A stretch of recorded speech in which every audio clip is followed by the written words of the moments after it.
Le damos la más cordial bienvenida a todos y a todas a, a esta clase. El día de hoy vamos a hablar y analizar la detección del trastorno del espectro autista.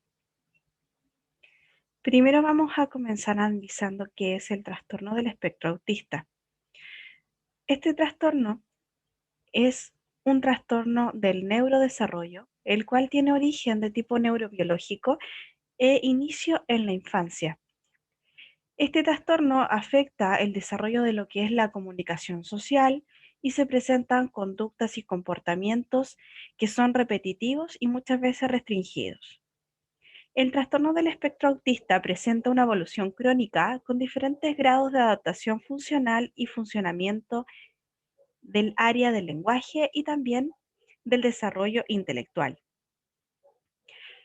Con la publicación del manual de DSM-5 en el año 2013, la clasificación y criterios del autismo quedaron modificados notablemente comparado con la clasificación que tenía el manual del DSM-4. En el actual manual de DSM-5, los diferentes trastornos del espectro autista desaparecen para quedar todos englobados en una única nomenclatura de trastorno del espectro del autismo. Parte del diagnóstico del manual de DSM-5 incluye la adición de grados de severidad en 3 grados. Primero, el primer grado es aquel que necesita ayuda. El segundo necesita ayuda notable y el tercer grado es aquel estudiante que necesita una ayuda muy significativa. Existen diferentes signos precoces del TEA. En el primer año de vida, el cerebro de estos niños se desarrolla de una manera jerárquica, de tal manera que circuitos neuronales relacionados con los sistemas motores y sensoriales se van a establecer antes postnatalmente que circuitos relacionados con alto nivel de funcionamiento, como por ejemplo el lenguaje, la inteligencia, la cognición y también las habilidades sociales. Los signos del TEA que están relacionados con la capacidad intelectual. Estos signos y la presentación del autismo presentan diferencias si el TEA va acompañado con alguna discapacidad intelectual. En estos casos, los signos de autismo van acompañados de los propios signos de la discapacidad, con retraso evolutivo generalizado en su área de psicomotricidad, también en el área de la comunicación, muchas veces afecta también en el control del esfínter y en general en su capacidad de adaptación funcional y social dentro de cualquier contexto. La detección y el diagnóstico del TEA. Cuando nosotros hablamos de la detección del trastorno del espectro autista, podemos establecer muchos niveles. Primeramente, es el nivel de la vigilancia del desarrollo, mientras que en un segundo nivel estaría la detección específica del trastorno, pasando a un tercer nivel en donde se sitúa ya la valoración diagnóstica específica por parte de un servicio que ya es especializado. A la hora de establecer un diagnóstico del manual DSM-5, exige describir más en detalle las características del trastorno y las características que presenta cada estudiante. En concreto, debemos describir la severidad de la alteración en cada una de las dimensiones que ahora definen el trastorno del espectro autista, así como si la persona tiene discapacidad intelectual, alteraciones en el uso del lenguaje o si el trastorno se asocia a alguna necesidad médica, genética o también alguna necesidad ambiental o si es que existe algún problema neurológico. Por lo tanto, cuando nosotros hacemos el diagnóstico, debemos considerar todos los factores que puedan influir en un diagnóstico y en una posible intervención. Analizaremos las implicaciones de la nueva propuesta. Deficiencias persistentes en la comunicación social y en la interacción social en diferentes contextos. Primero, las deficiencias en la reciprocidad socioemocional van a variar. Por ejemplo, desde un acercamiento social anormal y fracaso de la conversación normal en ambos sentidos, Además, las deficiencias en las conductas que son comunicativas de tipo no verbal y son utilizadas en la interacción social y estas van a variar. Por ejemplo, desde una comunicación verbal y no verbal poco integrada, pasando por anomalías del contacto visual y también del lenguaje corporal. Las deficiencias en el desarrollo, mantenimiento y comprensión de las relaciones. Estas también van a variar. Por ejemplo, desde dificultades para ajustar el comportamiento en diferentes contextos sociales, pasando por dificultades para compartir juegos imaginativos o para hacer amistades para las relaciones con sus pares. Patrones restrictivos y repetitivos de comportamiento.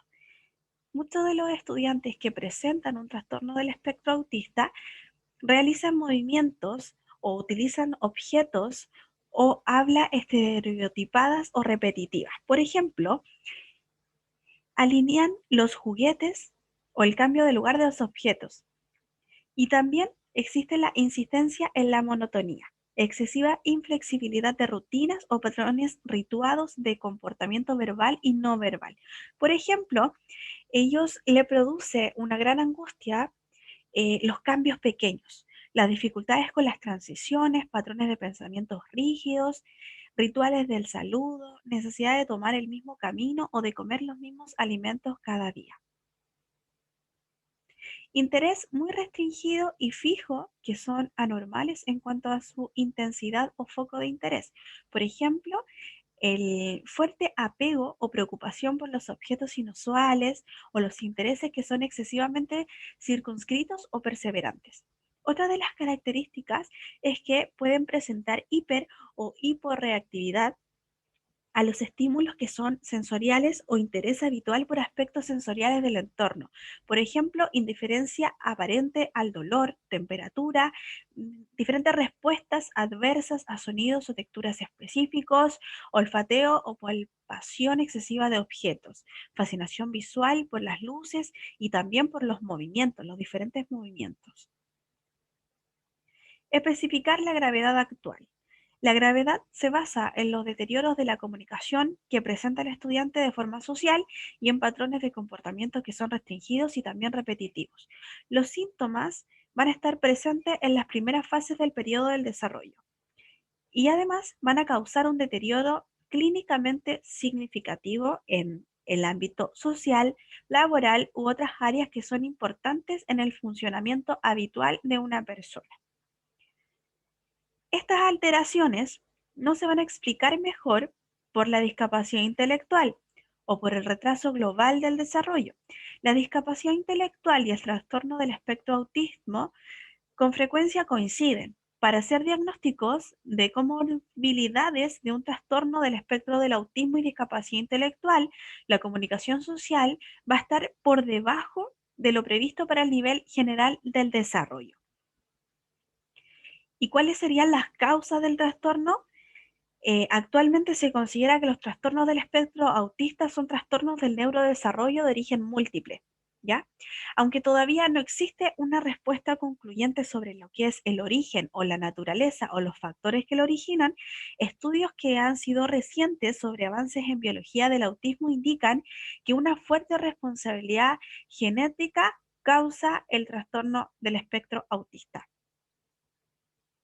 ¿Cuáles son los síntomas? Primero, no mirar a los objetos cuando una persona los señala, tener dificultades para relacionarse con los demás o no manifestar ningún interés por otra persona, evitar el contacto visual y querer estar solos, evitar los abrazos, preferir que no se les abrace, repetir o imitar palabras o frases que le dicen, no jugar juegos de simulación, repetir acciones una y otra vez, tener dificultades para poder adaptarse cuando hay un cambio a la rutina, tener reacciones poco habituales, por ejemplo, a los olores, a los sabores, a las texturas o también a los sonidos. Hemos llegado al final de esta clase y si deseas recibir el manual completo, el manual explicativo de esta clase, nos puedes dejar tu correo en el enlace que aparece en la publicación y te lo vamos a enviar. Por tu atención, muchas gracias.